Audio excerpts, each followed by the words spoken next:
Triplet Targaryens in a song of ice and fire? What madness is this?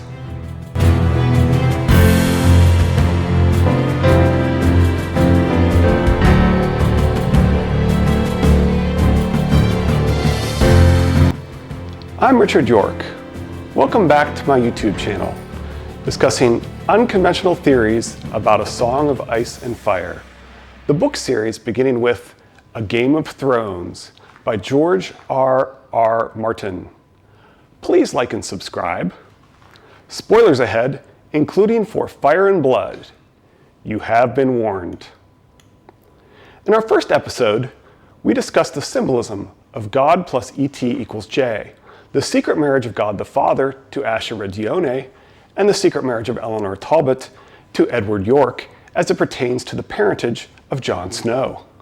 While I encourage everyone to check out the Order of the Green Hand for more clarity on this theory, I want to review some of the evidence. First, we have the Azor Ahai pattern of marriage vows. It is amazing how many characters hint at Ned having to abandon his marriage vow. Last episode, we discussed Bran the Bastard wedding the trees before becoming an omniscient god, probably needing to purge his marriage to fully come to power. Ned sacrificing his marriage to Asherah Dane, and we mentioned Azor Ahai sacrificing his wife. In addition to those marriage vows, we see a surprising number of similar sacrifices. Rhaegar abandoned his wife Elia for Lyanna Stark. Tyrion abandoned his wife Tysha and married Sansa. Sansa abandoned her husband Tyrion and plans to marry Harry the Heir. Davos has largely abandoned his wife for Stannis and has known other women. Stannis has taken a second queen. Jon and Jaime have no marriage allowed vows that strongly resemble the sacred marriage vow. Jon struggles with his vow, marries Ygritte according to the customs of the free folk, abandons Ygritte, and then forsakes his vow to get the swords he needs to launch a war to save his sister, similar to Ned forsaking his vow to save his foster brother. Jaime completely violated the essence of his sacred no marriage vow, a violation very similar to Ned's violation of his sacred vow, and for the exact same reason, to stop the same mad king and save his family. By what right does the wolf judge the lion? Sandor Clegane, the Hound, is the sworn sword of Prince Joffrey and a Kingsguard, but abandons him to protect the Stark sisters. Barristan was dismissed. Jorah's wife abandoned him. Robb Stark has amazing parallels with Ned. Robb and Ned each received word of the deaths of the two Starks adjacent to them in the line of succession, with the Stark immediately adjacent being a brother named Brandon, and the second from them named Rick. At the time Robb learns of the deaths of Brandon and Rickon, he needs a marriage alliance with a powerful Riverlands lord to stop the sadistic king on the Iron Throne. At the time Ned learns of the deaths of Brandon and Rickard, he needs a marriage alliance with a powerful Riverlands lord to stop the sadistic king on the Iron Throne. Robb seeks comfort in the arms of a woman and then marries her in front of a tree. It seems reasonable to assume that Ned, who was likely traveling to Riverrun and accompanied by his intended when he heard, could have done the same. George uses Tywin to drop in a hint that he did. After Tyrion observes that it would have been kinder to leave her with a bastard in her belly, because Tywin is known to be so ruthless, Tywin responds, Robb Stark is his father's son. We discussed in our previous episode how Eddard is like King Edward IV of House York, and Sansa is like his oldest daughter, forced to marry a Lancaster after the war. And Robb Stark is his oldest son who becomes king.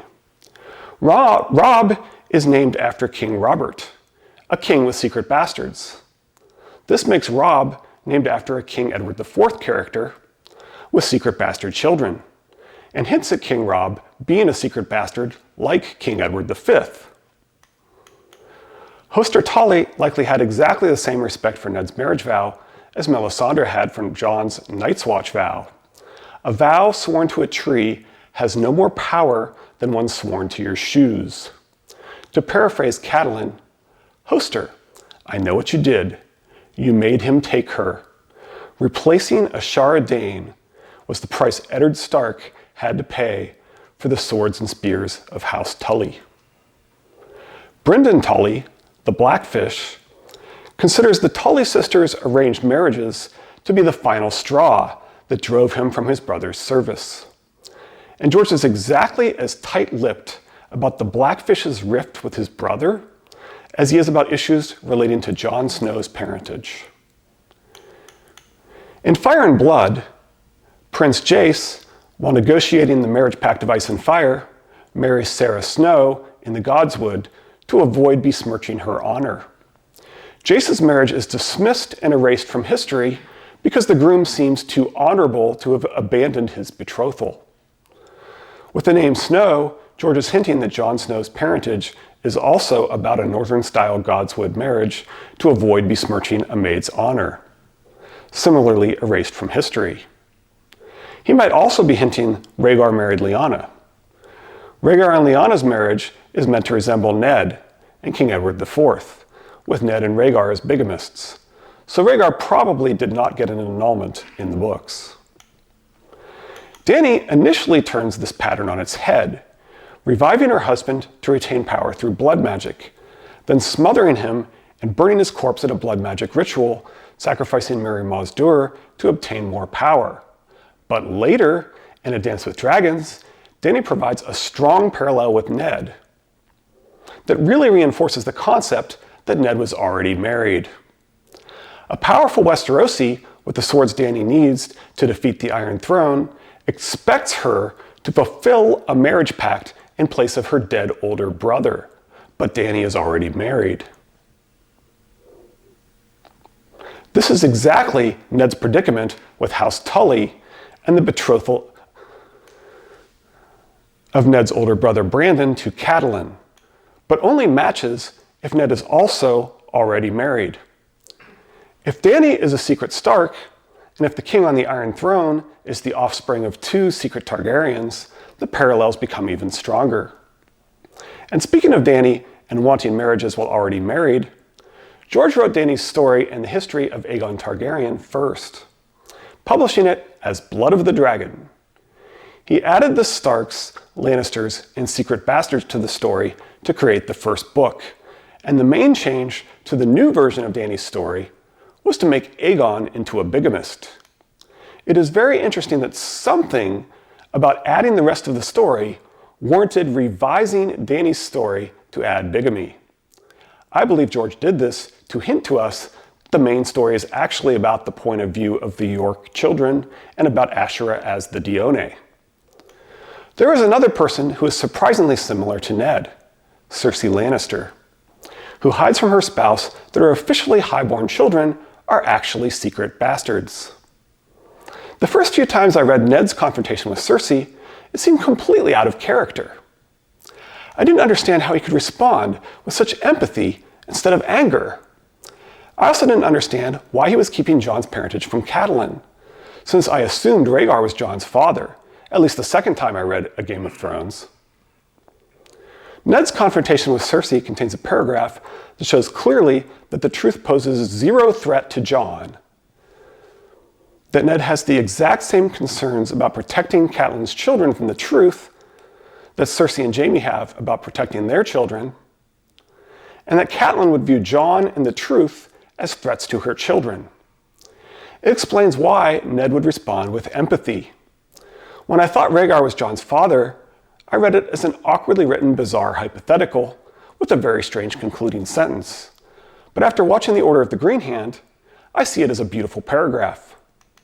People look at the first sentence and think it is a hypothetical about protecting the lives of Ned's children, rather than the very real risk the truth threatens to their highborn status.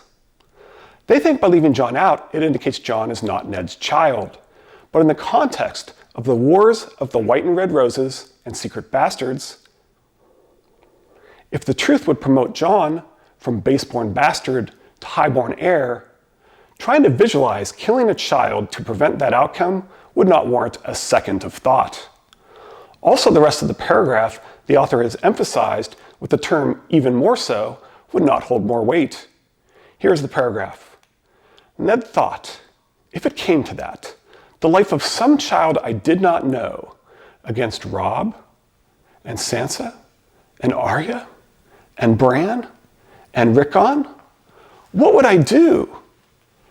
Even more so, what would Catelyn do if it were Jon's life against the children of her body? He did not know. He prayed he never would. This second scenario does not match the hypothetical, since Jon is a child Catelyn and Ned both know. It is more important and shows not only that Jon and the truth are the risk to Catelyn's children, but that Catelyn, not the truth, is the risk to Jon. You don't pray you never would know about a hypothetical, so this is a likely to occur scenario. Our author has included the latter part of this paragraph for a reason, and even explained to us that the first sentence is not as important as the rest of the paragraph.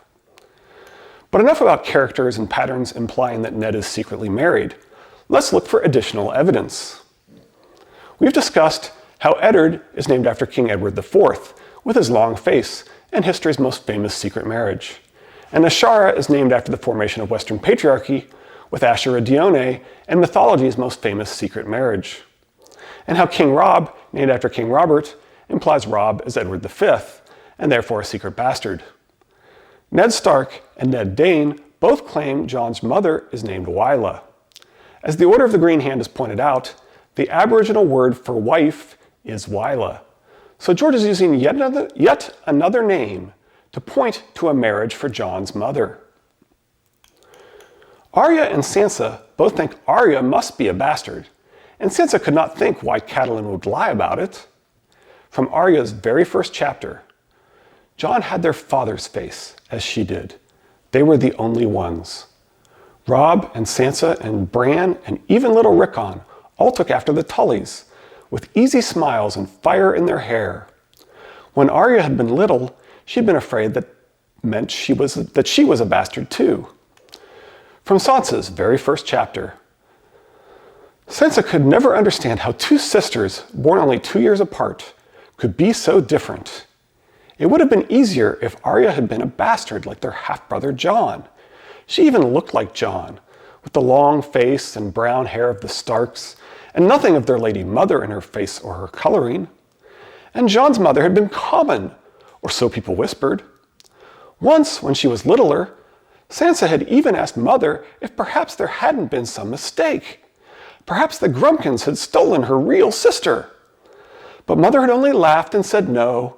Arya was her daughter and Sansa's trueborn sister, blood of their blood. Sansa could not think why Mother would want to lie about it, so she supposed it had to be true.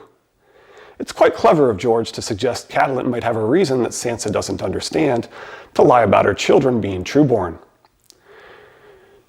Tyrion tells us that he has a tender spot in his heart for cripples and bastards and broken things, which puts the term bastards in between two references to Bran the Bastard. Given the history of English kings, it would be strange to have a king known as the Conqueror, uniting the area formerly known as the Seven Kingdoms, and not have a singular king known as the Bastard, since William the Conqueror was also known as William the Bastard, and the heptarchy that existed before Britain was united is the most obvious example in real-world history of seven kingdoms. Bran becoming a king known as Bran the Bastard would also add great ironic foreshadowing, with many quotes and even wars about bastards and the Iron Throne. I won't go into those here because this video is going to be way too long already. And of course, Sansa as Elaine Stone is constantly thinking of herself as a bastard girl now. The irony of Sansa's snobby attitude toward Jon is fun with her assuming the identity of a secret bastard, but is even more delicious when we realize she really is a secret bastard, and he is her father's only trueborn and highborn child, with the truth making the rest of his children baseborn, including Sansa. As the Hound tells Sansa in A Clash of Kings, "Wrinkle up your face all you like, but spare me this false piety. You are a high lord's get." The word get normally implies a bastard, so George is sneakily inserting the concept of Sansa as a bastard here. No true Northman would ever marry an sept unless forced to do so. In the eyes of the old gods of the North and of Ned, this false act of bigamy, as Ned tells Robert, dishonored Ned and Catelyn, quote, in the sight of gods and men. As the Order of the Green Hand has pointed out, this language implies it was the public vow that disgraced Catelyn. The first use of the word son in the first chapter of the first book is Ned Stark referring to Jon Snow and Robb as my sons. Shortly after Ned refers to Jon as my son, Jon excludes himself from the count of Stark children to save the direwolves, and we see from Ned's reaction that he is devastated by the very concept of the boy he just called my son not considering himself to be his son. George tricks people by showing Ned refer to and even visibly think of Jon as his son in Bran and Catelyn chapters, but not in Jon and Eddard chapters. George definitely lies by omission. For example, Ned not thinking of any babies while thinking of Lyanna's blood. Be skeptical of any theorizing relying on omission as evidence. Later we are told that Ned calls Jon, quote, son for all the North to see. In the chapter where we are told Ned calls Jon, quote, son for all the North to see is very interesting. Catelyn admitted and admitted again and thinks she deserved punishment. She must have this victory for her children's sake, and after her victory, we see her relieved that now Jon's sons will not contest for Winterfell. In A Clash of Kings, when Brienne speculates that Stannis might fear Robert's bastard's claim, it is Catelyn that responds with, a bastard's claim? No, it's something else.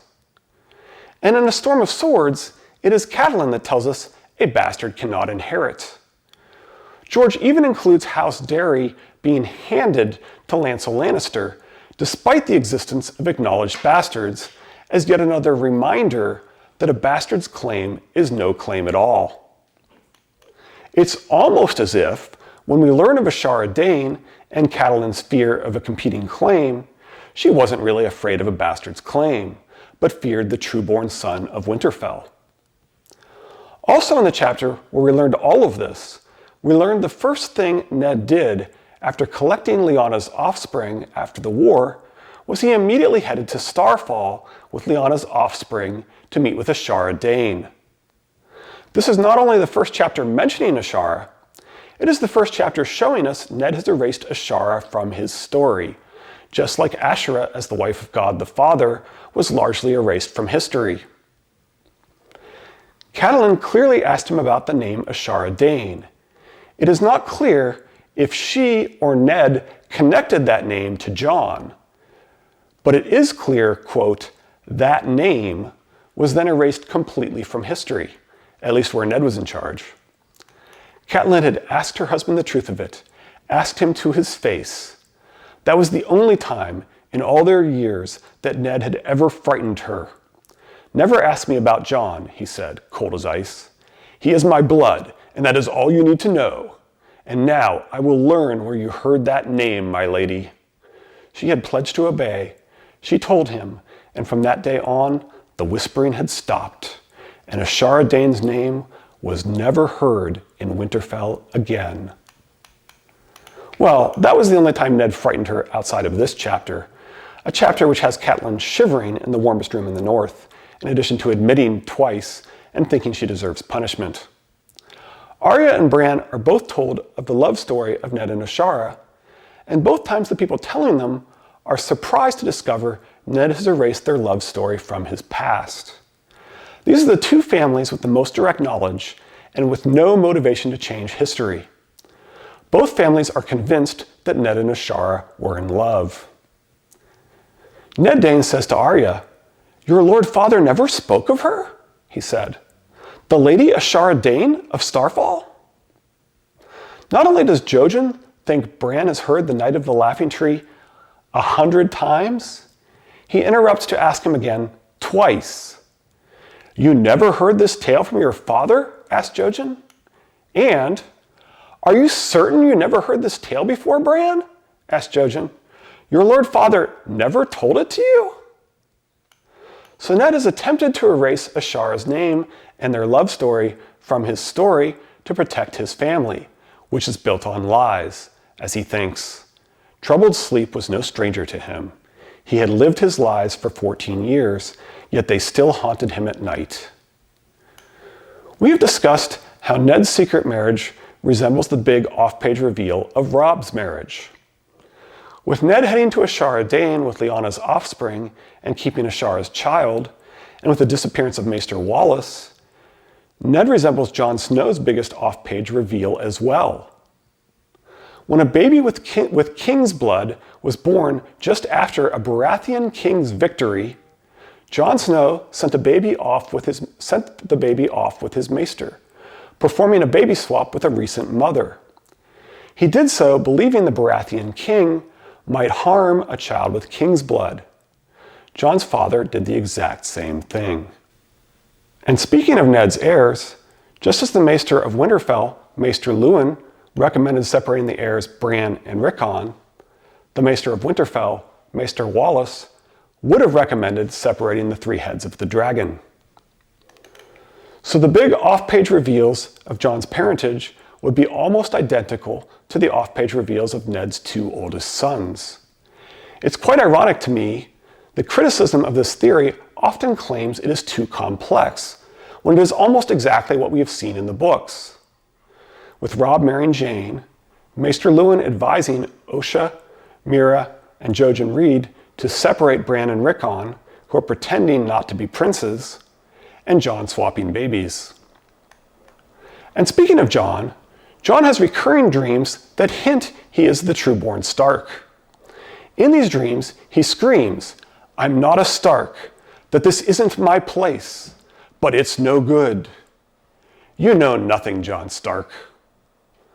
I'm grateful to the Order of the Green Hand for their analysis of Eddard and Asherah Dane's marriage, and I encourage you to watch their videos for more clarity, including why the tale of the fisherman's daughter as Jon's mother could be referring to Asherah Dane.